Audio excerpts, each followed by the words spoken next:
Professor Uwaleke of the National State University, who is associate professor in charge of finance, still live to us from our Abuja studios to continue this conversation about Nigeria on the road. The World Bank and the IMF spring meetings formally came to an end yesterday afternoon with that briefing by Nigeria's finance minister and the central bank chief, Godwin Emefiele. Let's get to this. Conversation is ongoing. Professor Uwaleke, thanks for sticking with us here on this conversation. The World Bank IMF meetings much more bigger than the CHOGM, as it were, considering the level of policymakers and finance ministers and central bankers, including civil society activists and others who are present in these two institutions. Now, we were there, and what's your takeaways in terms of some of the perhaps quote-unquote warnings on the economy and the financial market stability provided by the IMF? Yeah, of course, you know, the World Bank IMF meetings are bound to be larger, because here you're talking about 189 member countries of member countries of the shareholders of the World Bank, if you like.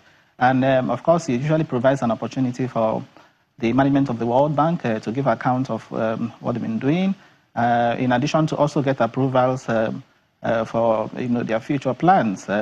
Of course, the shareholders are represented by the development committee, and the interesting thing is that our own finance minister, Kemi Adeosu, represents about 23 African countries, in that committee, which is also why this is as an aside now. I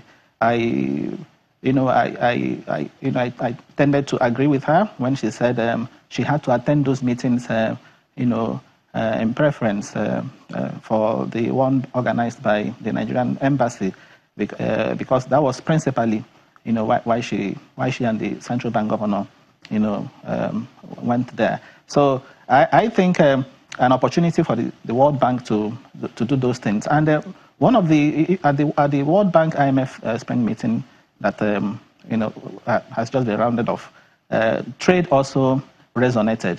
Issues of financial inclusion, issues of the World Bank Development Agenda, 2030 Development Agenda, these were the issues. And the World Bank president, I recall, Jim Kim, talked very much about investment in human capital.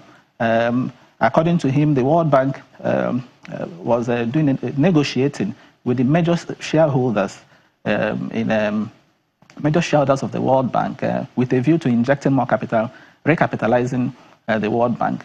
They are looking at around $13 billion that will be going to the World Bank Group, split into $7.5 billion for the International Bank for Reconstruction and Development, and another $5.5 billion for the International Finance Corporation. But that will be in exchange for reducing loans to China. Trump hasn't been happy that the World Bank has been giving low-interest loans to China, and Trump has been pushing for that to stop, because in his opinion, China is in a position to access funds without the help of the World Bank. So in exchange for that, and in exchange for also reforms that the major shareholders intend to see in the World Bank, which may also affect the salaries and emoluments of staff of the World Bank, the major shareholders are pledging to inject the $13 billion to be able to increase the capacity of the World Bank to meet the SDG, the Sustainable Development Goals, which the World Bank is promoting. But as I said earlier on, the major thing that the World Bank is pursuing now, for me, which is the takeaway, the major takeaway is for us to understand the emphasis of the World Bank, which is now on human capital. Human capital. The same thing that also resonated at the CHOGM, where our president talked about rapid expansion in human capital. It is in US, the World Bank president was also talking about it. And that's why the World Bank has developed the Human Capital Index. The World Bank president said that the World Bank has come up with a Human Capital Index that will be ranking countries according to their investment in human capital. Unfortunately for us here, we have not done much investment in human capital. We have not done much investment in education. Professor, in health, yes, I was just about to touch. I was about to touch on that. My apologies. On when we say investment in human capital, what exactly? Break it down for us. What are the pillars here that we should be investing? The three main pillars: education, health, and social protection. So we need to invest in education, get people to have the right skills to be able to compete in the 21st century in a digitalized economy. So we need such investments. Again, against the backdrop of developments, new developments, artificial intelligence that we hear, there is need to invest in education, followed by health. Positive health outcomes will drive growth. Okay, a situation where you have children that are malnourished, or you have children whose